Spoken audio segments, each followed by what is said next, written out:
Hello guys, welcome to Chem Boost again. तो आज हम डिस्कस करेंगे एल्केन्स एंड साइक्लो एल्केन्स का लेक्चर नंबर 16, जिसमें हम बेसिकली कवर करने वाले हैं most important topic Baeyer's theory को, जिसमें हम सबसे पहले उसके मेन पोस्टुलेट्स को देखेंगे, बहुत ही अच्छी तरीके से समझेंगे, उसको डीपली अंडरस्टैंड करेंगे। उसके बाद हम कुछ एविडेंसेस देखेंगे जो बेयर्स-10 थ्योरी को सपोर्ट करते हैं। देन हम बेयर्स-10 थ्योरी की लिमिटेशंस को समझने की कोशिश करेंगे। बहुत ही मज़ेदार और इम्पोर्टेंट लेक्चर होने जा रहा है, तो चलिए लेक्चर को बिना टाइम वेस्ट किए स्टार्ट करते हैं। तो चलिए डियर स्टूडेंट्स, सबसे पहले सेगमेंट में हम देखेंगे बेयर्स-10 थ्योरी के मेन पोस्टुलेट्स को। लेकिन उससे पहले इस थ्योरी के हिस्ट्री के बारे में देखते हैं कि आखिर ये थ्योरी हमें कहना क्या चाहती है। बेसिकली बेयर्स-10 थ्योरी जो है हमारे पास, वो एक्सप्लेन करती है relative stabilities of cyclo alkanes.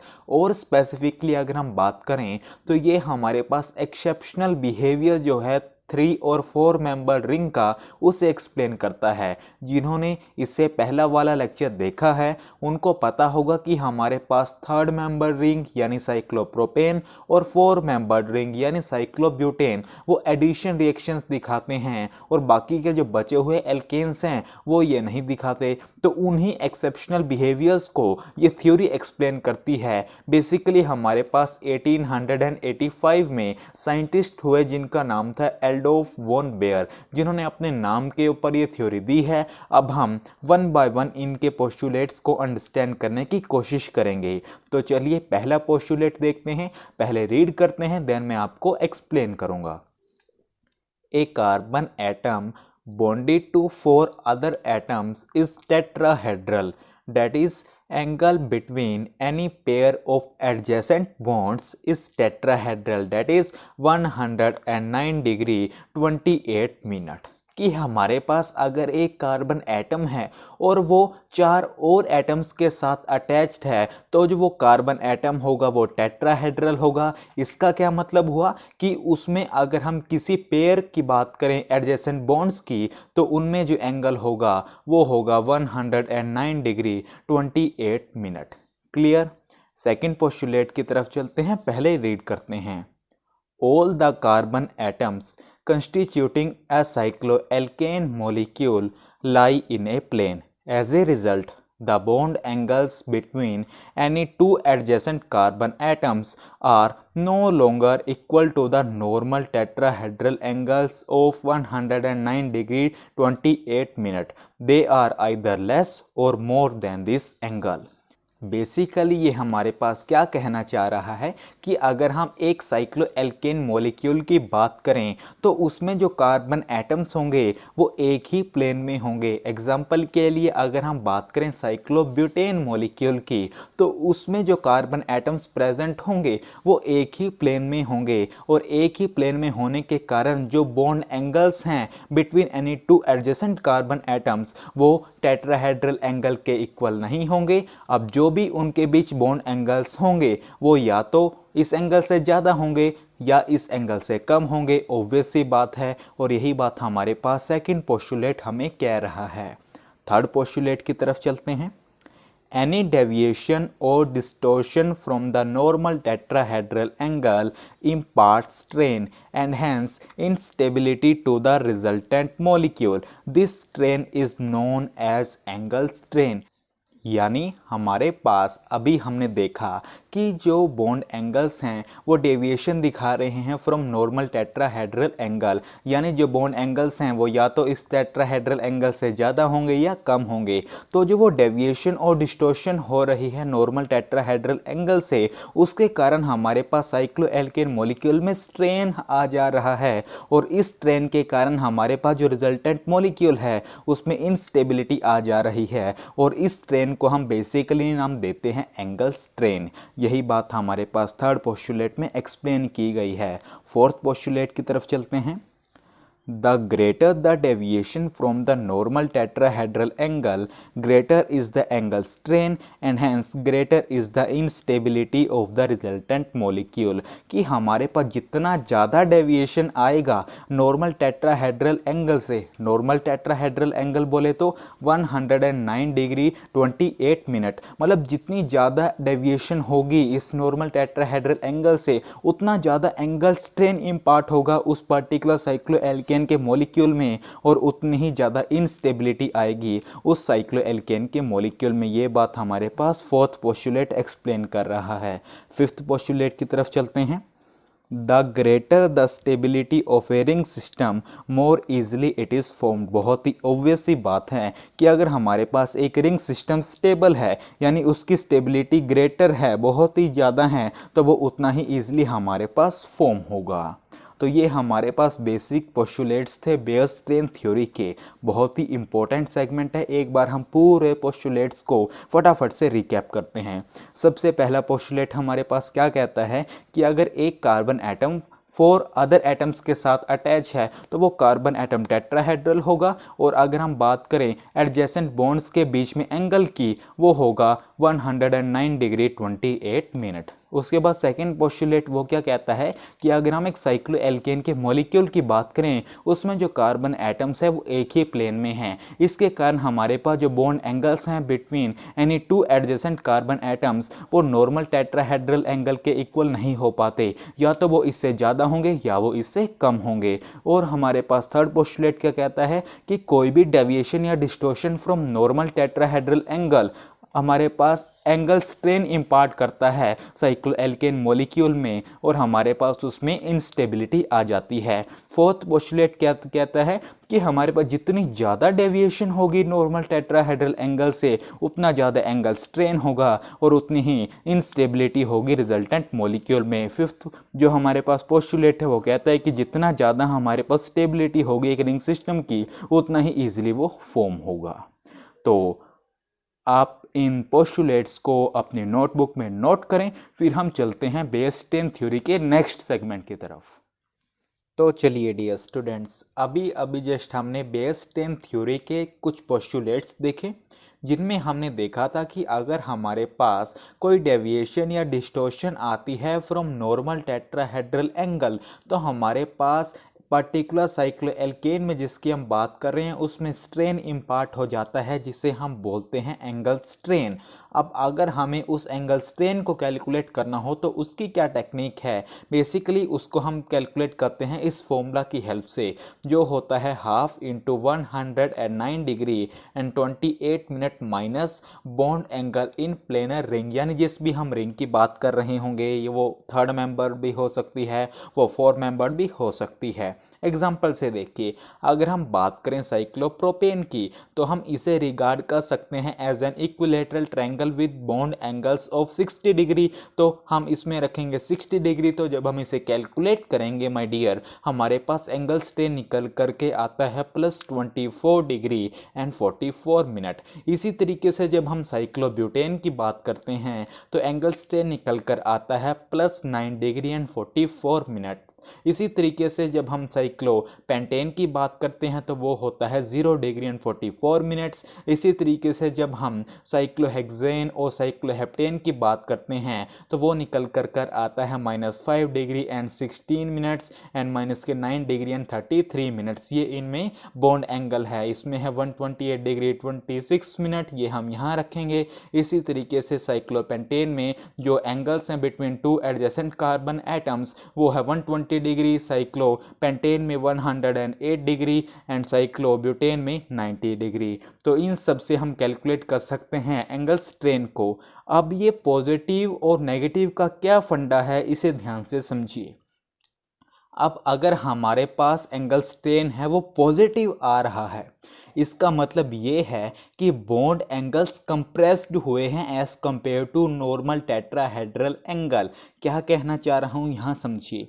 अब जब हम बात करते हैं साइक्लोप्रोपेन की माय डियर, अब अगर जो बॉन्ड एंगल्स हैं वो इस तरीके से हो तभी उनके बीच में 109 डिग्री 28 मिनट एंगल होता है, लेकिन हमें पता है साइक्लोप्रोपेन में तो कितना होता है 60 डिग्री। मतलब जो बॉन्ड्स हैं, जो बॉन्ड एंगल्स हैं वो कंप्रेस्ड हो गए हैं as compare to the bond angle of 109 degree 28 minute, यानी normal tetrahedral angle. I think अब क्लियर हो गया होगा। यही बात हमने यहाँ लिखी है, positive values of angle strain indicate that bond angles are compressed, bond angles are compressed. इसी तरीके से अगर हमारे पास मान लीजिए एंगल स्ट्रेन की वैल्यू नेगेटिव आ जाए तो वो यह इंडिकेट करती है कि हमारे पास जो बॉन्ड एंगल्स हैं उनमें एक्सपेंशन हुई है as compare to normal tetrahedral angles. यही बात हमने यहाँ लिखी है, negative values of angle strain indicates the expansion of the bond angles from the tetrahedral angles. Clear हुए ये दो पॉइंट।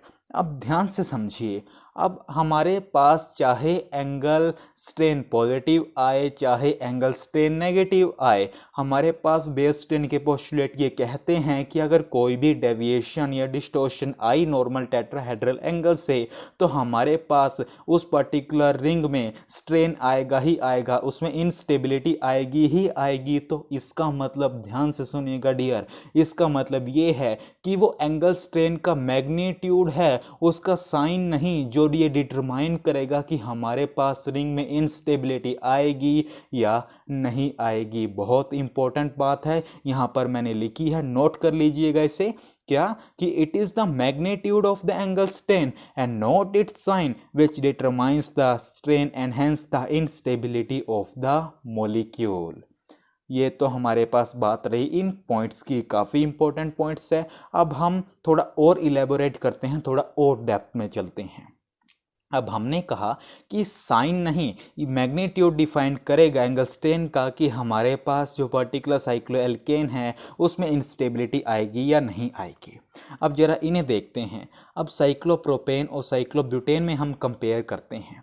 अब इसमें ज़्यादा एंगल स्ट्रेन है एज़ कंपेयर टू इसमें, और हमारे पास बेस स्ट्रेन का एक पोस्टुलेट ये भी था कि जितना ज़्यादा हमारे पास एंगल स्ट्रेन होगा उतना ही हमारे पास रिंग में इंस्टेबिलिटी आएगी। अब इन दोनों में ज़्यादा एंगल स्ट्रेन इसमें है तो इन दोनों में हमारे पास किस में ज़्यादा इंस्टेबिलिटी आएगी?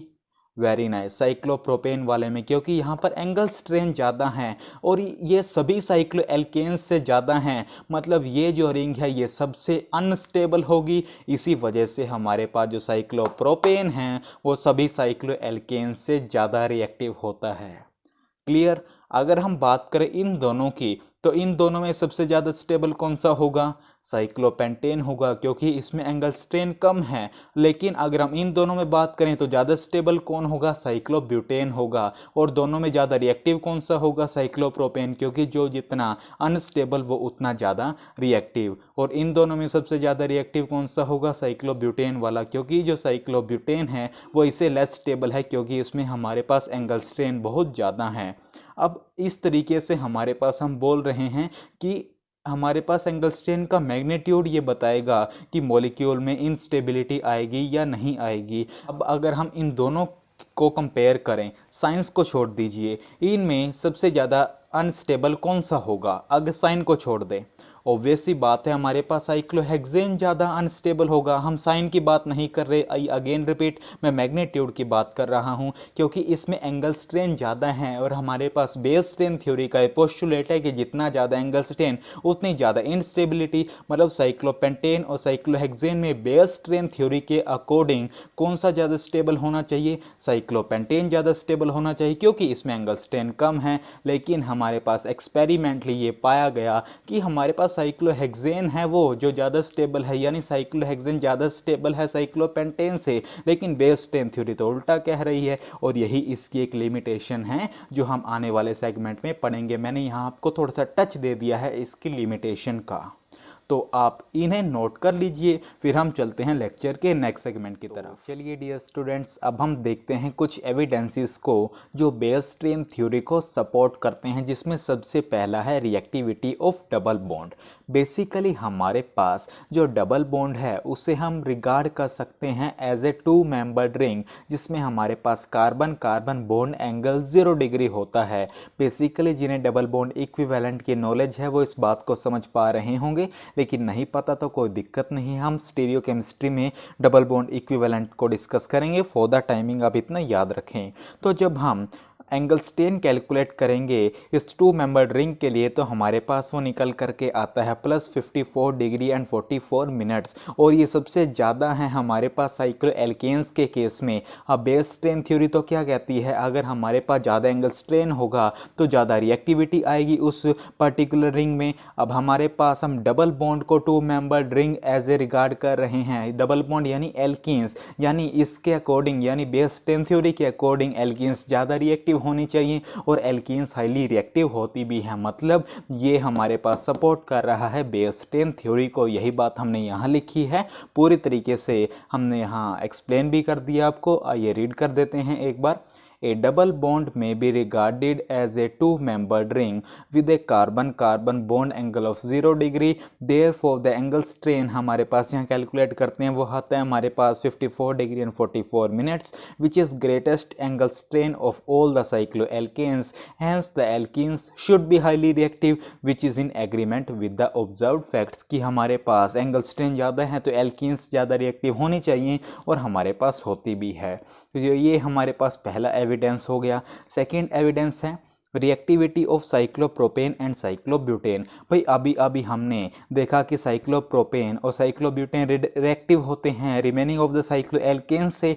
ऐसा क्यों कि हमारे पास जो साइक्लोप्रोपेन और साइक्लोब्यूटेन की हीट ऑफ कंबशन है वो सभी साइक्लोएल्केन से ज़्यादा होती है, और इसी वजह से हमारे पास ये ज़्यादा रिएक्टिव है, जो कि हमारे पास सपोर्ट कर रहे हैं बेयर स्ट्रेन थ्योरी को। बेसिकली हीट ऑफ कंबशन क्या होती है, जब हमारे पास हम 1 मोल लेते हैं किसी भी कंपाउंड का और उसे कंप्लीटली बर्न करते हैं कार्बन डाइऑक्साइड और वाटर फॉर्म करने के लिए, तो उस टाइम जो अमाउंट ऑफ हीट इवॉल्व होती है हम उसे बोलते हैं हीट ऑफ कंबशन। साइक्लोप्रोपेन में हमारे पास पर CH2 ग्रुप होती है 696.4 किलो जूल पर मोल, और साइक्लोब्यूटेन में पर CH2 ग्रुप होती है 685.5 किलो जूल पर मोल। हमारे पास हीट ऑफ कंबशन इनकी ज़्यादा होती है as compare to the remaining of the cycloalkanes, और हमारे पास ये सपोर्ट भी कर रही है क्योंकि हमारे पास साइक्लोप्रोपेन और साइक्लोब्यूटेन हमारे पास ज़्यादा रिएक्टिव होते हैं। ये बात हम बहुत अच्छे तरीके से डिस्कस कर चुके हैं, तो आप इन दोनों को नोट कर लीजिए। फिर हम चलते हैं बेयर स्ट्रेन थ्योरी की लिमिटेशंस की तरफ। तो चलिए डियर स्टूडेंट्स, अब हम डिस्कस करते हैं बेयर स्ट्रेन थ्योरी की लिमिटेशंस को। पहली लिमिटेशन को समझते हैं।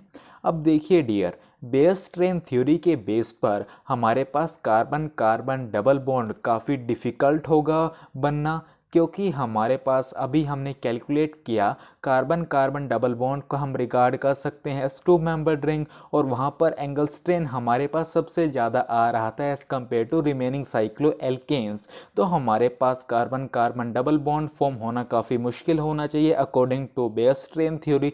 लेकिन हमारे पास बहुत से मेथड्स ऐसे हैं जहाँ पर हम कार्बन कार्बन डबल बॉन्ड काफ़ी ईजिली फॉर्म कर सकते हैं, जिनमें से एक एग्जाम्पल है डिहाइड्रेशन ऑफ एल्कोहल्स। यही बात हमने यहाँ लिखी है।